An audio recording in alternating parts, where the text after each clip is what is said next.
13 works of art, collected over a lifetime, vanished in less than 90 minutes. Their absence would echo through the art world, leaving behind questions and a sense of disbelief that would linger for years. The museum, a sanctuary built from one person's passion, was a place of profound stillness after hours. Its walls, lined with masterpieces, seemed to hold their breath as night fell. Each evening silence settled over the galleries, broken only by the hum of climate control and the soft footfalls of the night watch. The air was thick with history, and every shadow seemed to guard a secret. The collection, spanning centuries and continents, rested securely within its walls, watched over by a small, dedicated staff. Each piece had its own story, its own journey to this place of refuge. Security was routine, checks, patrols, and a familiar choreography of vigilance. The staff moved with practiced precision, their routines as much a part of the museum as the art itself. The guards knew every sound and shadow, their presence a constant in the sleeping museum. They were the silent sentinels, entrusted with the safety of priceless treasures. The city outside was alive with holiday celebrations, but inside, tranquility reigned. The contrast between the festive streets and the hushed galleries was striking. The building, designed to evoke a Venetian palace, wrapped its galleries around a lush courtyard, creating an intimate, domestic atmosphere. It was a place where art and architecture blended seamlessly. Art was part of a home, not just a display. Visitors felt as though they were guests, welcomed into a private world of beauty and contemplation.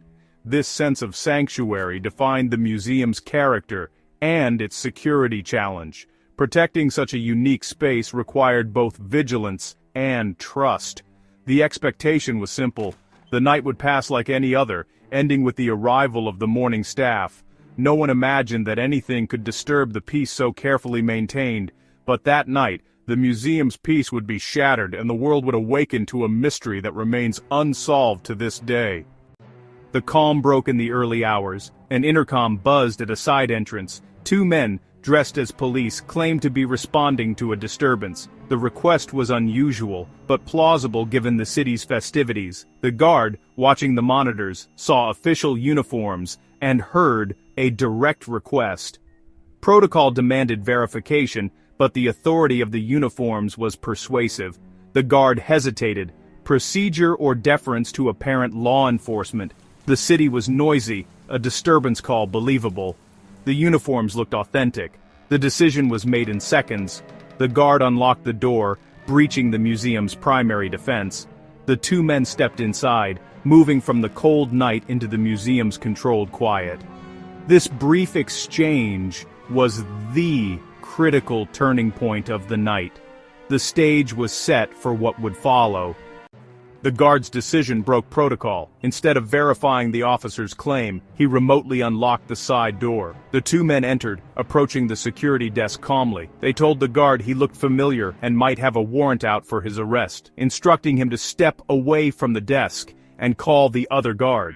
The first guard complied, leaving the alarm button behind. The second guard arrived, finding both men in uniform and his colleague away from the controls. The intruder's demeanor remained composed as they took control of the security office. With both guards present, the museum's security was consolidated into a single, vulnerable point. The men announced the guards were under arrest, then swiftly subdued them. The entire process was executed without raising any alarms, a testament to the intruder's planning and psychological manipulation. With both guards now subdued and their radios confiscated, the intruders wasted no time. They forced the guards to march deeper and deeper into the museum's labyrinthine basement, far from any chance of being discovered. The remote, insulated location ensured the guards couldn't see or hear what happened above. Thick concrete walls and heavy doors muffled every sound, isolating them from the world outside. Separated and bound tightly to cold metal pipes with layers of duct tape, the guards were rendered completely immobile and unable to communicate with each other or anyone else. Watches were stripped from their wrists, mouths taped shut. There was no chance to call for help, no way to track the time as the minutes dragged on. The thieves' true intentions were now unmistakable. They were there to steal, not to investigate or cause random chaos. Every move was calculated. The subjugation of the guards was methodical, efficient, and absolutely necessary for what was to come next. The intruders left nothing to chance. For the guards, it was total helplessness. Prisoners in the very building they were meant to protect, stripped of their power and purpose. The basement's silence was absolute, a stark contrast to the tense activity about to unfold above their heads. Down here, time seemed to stand still. The thieves now had the museum to themselves, free to move through the galleries without fear of interruption. The guards could only wait in darkness, powerless and unaware of the fate of the treasures above, their thoughts racing with dread. Their authority was gone. They were now victims, silent witnesses to a crime unfolding just out of reach. The theft lasted 81 minutes. The museum's motion detectors recorded the thieves' movements, a cold, factual timeline. After securing the guards, the men ascended to the second floor, triggering sensors as they moved. Their first stop, the Dutch room, where they spent the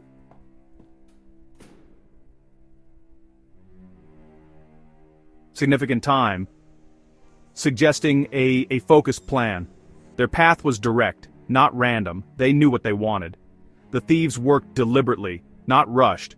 At one point, they left to load stolen art into their vehicle, then returned for more. The two-trip process showed the volume and value of their haul. At 2:45 a.m., the sensors recorded their final exit through the same side door. They vanished into the night, leaving behind empty frames and a violated sanctuary.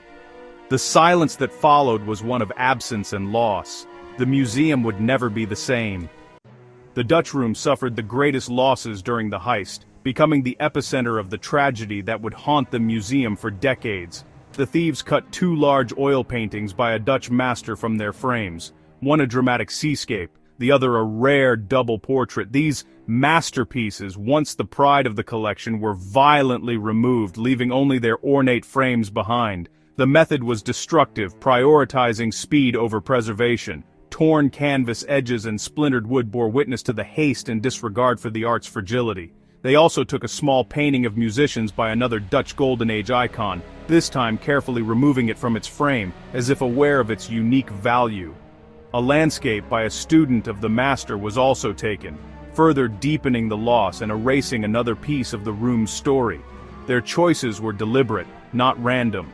Each missing piece seemed to fit a pattern, suggesting careful planning and a deep familiarity with the collection.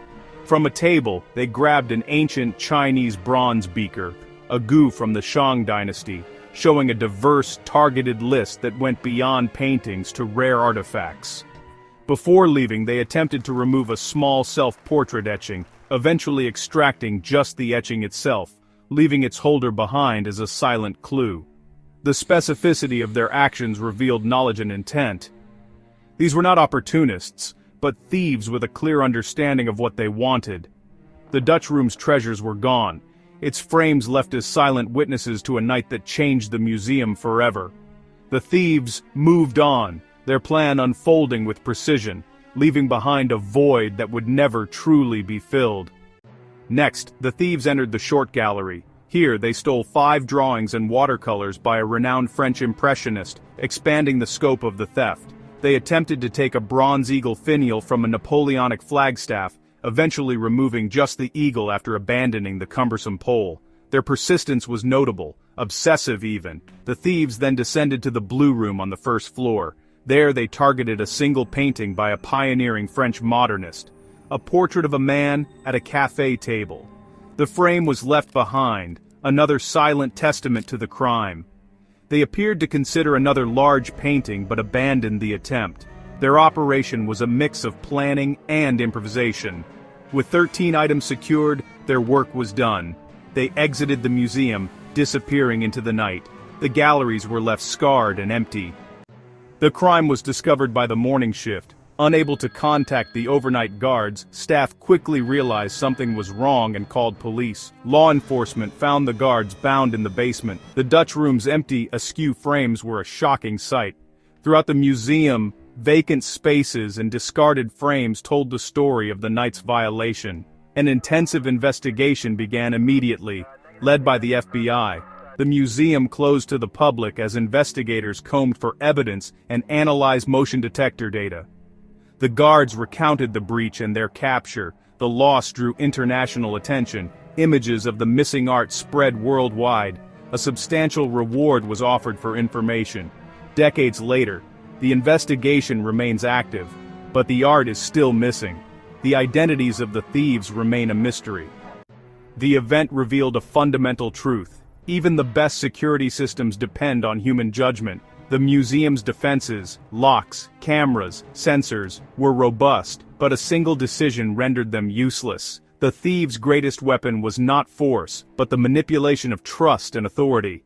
Human interaction is the weak point in any secure environment. Protocols exist to guide decisions, but unexpected scenarios force individuals to interpret rules under pressure.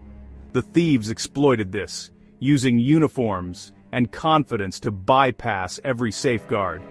The aftermath is a decades-long investigation and the aching absence of irreplaceable art.